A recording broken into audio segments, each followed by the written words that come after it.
Senhor presidente, senhores deputados, senhoras deputadas, nossos visitantes, sejam bem-vindos. Ontem, senhor presidente, senhores deputados, eu trouxe aqui a preocupação que talvez finalmente nós tivéssemos uma solução para o caso Copel-Vepar. E eu falei que o senhor Antônio Carlos Brasil Fioravante Pirutini havia, à época, recebido R$2,5 milhões e assinado o mútuo. Aí me perguntaram da onde eu tinha tirado essa ideia. E eu trouxe aqui, senhores deputados, essa carta precatória.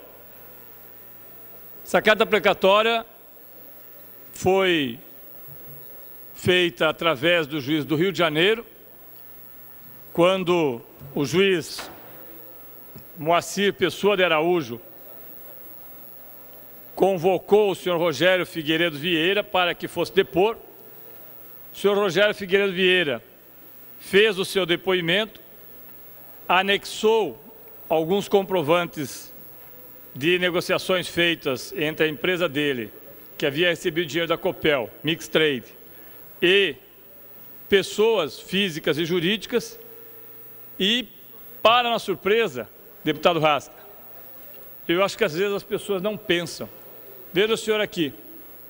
Está aqui o mútuo do senhor Antônio Carlos Brasil Fioravante Pirutini, assinado por ele, que recebeu R$2,5 milhões da Mix Trade, uma empresa que recebeu o dinheiro da Copel, que foi repassado, segundo o próprio Ministério Público, dos 88 milhões, hoje 400 milhões de reais corrigidos, retirados irregularmente da Copel. E o que me chama a atenção, revendo, isso aqui foi no dia 6 de janeiro de 2003, que foi feito esse mútuo. Antes, portanto, que nós iniciássemos aqui o nosso mandato. Parcela única do mútuo recebida da Mix Trade, Comércio Internacional Limitada, pessoa jurídica e direito privado, com o endereço Avenida Jerônimo Monteiro, número 1000, Vitória, Espírito Santo, a importância de R$ 2.537.500 em 6 de dezembro de 2002. Portanto, se alguém tinha dúvidas que o senhor Antônio Carlos Brasil Fioravante Pirutini, que está de novo envolvido na questão do Lava Jato, recebeu esse dinheiro, está aqui o mútuo, foi protocolado. A cópia foi protocolada na 19ª Vara Criminal da Comarca da Capital de Curitiba, obviamente, capital do Paraná. Está aqui o protocolo, feito à época em dezembro. Nós trouxemos essa carta precatória dia 27 de outubro de 2003 e fizemos o protocolo aqui. Aí só me chama a atenção também, senhores deputados, que entre as empresas que recebem recursos irregulares da Copel à época, estavam, obviamente, empresas que nem existem mais, como a VASP, por exemplo, como outras empresas que não se sabe exatamente por quê. Hoje, talvez, pudesse levantar todos esses nomes para saber por que receberam esses valores.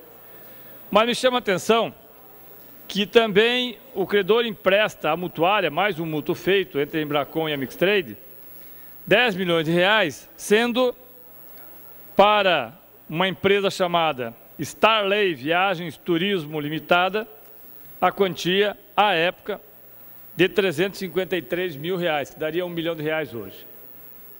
Aí é óbvio que nós vamos novamente, como eu falei ontem, ficar à disposição, se houver interesse e se for necessário, para entregarmos todas as cópias do processo, para entregarmos, inclusive, a cópia deste processo que foi feito através de carta precatória do Rio de Janeiro, e nos parece que desta vez não tem muito o que não ser feito, a não ser investigar para onde foram os 88 milhões à época, hoje cerca de 395 milhões, deputada Cláudia Pereira, da Copel, retirados de forma irregular através de um contrato que depois o próprio Ministério Público declarou ter sido feito também de forma irregular com a empresa Ovepar por contratos de soja degomada ou contratos de exportação com créditos que...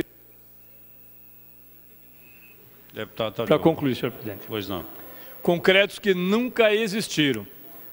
Como eu falei ontem, são 13 anos, deputado Ribeiro, 13 anos.